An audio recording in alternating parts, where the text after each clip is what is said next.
আমরা বাঙালিরা এমন কে আছে যার ভর্তা পছন্দ হয় না? সব রকম ভর্তাই আমাদের খুবই মানে ফেভারিট। তার ভিতরে একটা হচ্ছে টাকি মাছের ভর্তা। এখন অনেকেই কমেন্ট করেন আমরা তো টাকি মাছ খাই না। আপনারা যারা টাকি মাছ খান না তাদের উদ্দেশ্যে বলব একবার হলেও ঠিক এইভাবে একটু ভর্তা বানায় দেখবেন। আমি গ্যারান্টি দিয়ে বলতেছি এরপর থেকে আপনারা টাকি মাছের ফ্যান হয়ে যাবেন। আর এই ভিডিওটা যখন আমি এডিট করতেছি, এখন যে মুহূর্তে আমি ভয়েস ওভার দিচ্ছি, এই মুহূর্তটায় আমি আমার দাদিকে খুব মনে করতেছি। কারণ আমার দাদি টাকি মাছ খাইতো না। টাকি মাছের কথা শুনলেই তার মনে হইতো যেন শরীরে কেমন যেন করে ওঠে, হ্যাঁ? কিন্তু আমার আম্মা বা রত্না কাকি এনারা আমার দাদিকে মানে চুরি করে এই টাকি মাছের ভর্তাটা ওনাকে খাওয়ানো হইতো।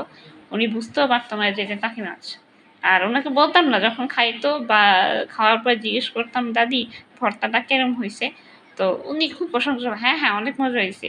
"কি মাছ?" জিজ্ঞেস করতো, "কি মাছের ভর্তা?" তো মানে সবাই বলে দিতাম, "পাঙ্গাস মাছের ভর্তা।" উনি খুব খুশি হয়ে যেত। বাট উনি কখনোই বুঝতে পারত না যে এটা টাকি মাছ। সো যারা টাকি মাছ খান না আপনাদের উদ্দেশ্যেই বলতেছি একবার হলেও এটা ট্রাই করেন।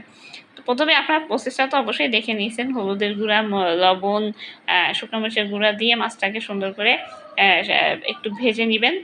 সাথে কাঁচামরিচ, গোটা রসুন, শুকনা মরিচ ভেজে নিতে হবে। এরপরে মাছ থেকে মাছের কাঁটাটা ছাড়িয়ে ফেলতে হবে আরকি।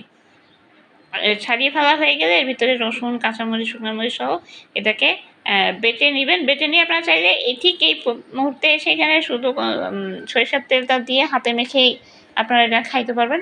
আর এটাকে আরেকটু টেস্ট আনার জন্য ফ্রাই প্যানে একটু সরিষার তেল, সাথে আরেকটু বেশি করে পেঁয়াজ কুচি দিয়ে পেঁয়াজটাকে খুব ভালোভাবে নেড়েচেড়ে নিবেন। সাথে একটু টমেটো অ্যাড করবেন। করে এটাকে একটু ভাজা করবেন। ভাজা করা হয়ে গেলে এর ভিতরে আ সেই ভর্তাটা এখানে এড করে দেবেন। আর হ্যাঁ, অবশ্যই লবণটা খেয়াল করবেন। এখানে আমি লবণ দিয়ে এরপরে এটাকে ভালোভাবে একটু নেড়েচেড়ে এর ভিতরে হচ্ছে সেই বেটে রাখা ওই টাকি মাছের ভর্তাটা এড করে দেওয়া হইছে। দিয়ে এবার এটাকে খুব ভালোভাবে আরকি এই ইসের সাথে একদম ভাজা করে ফেলবেন। সাথে অবশ্যই একটু ধনিয়া পাতাও এড করতে হবে। এটাকে আরও টেস্টি মানে মুখরোচক করার জন্য আরকি। এখানে আরও পরিমাণে পেঁয়াজ এড করা হলো, ধনিয়া পাতা এড করা হলো। সবটা দিয়েই খুব ভালো করে এটাকে তখন নেড়েচেড়ে ভালোভাবে ভেজে নিবেন। ভেজে নেওয়া হলে ভর্তাটা কিন্তু এই পর্যায়ে আমাদের হয়ে আসছে। এটা গরম ভাতের সাথে ওয়াও!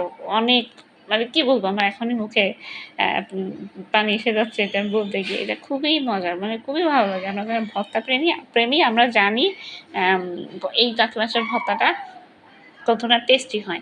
তো আমি খুব সংক্ষেপে বা খুব সহজভাবে আপনাদের সাথে ভর্তার রেসিপিটা শেয়ার করে দিলাম। আশা করি আপনাদের ভালো লেগেছে। সবাই সাথেই থাকবেন। আসসালামু আলাইকুম।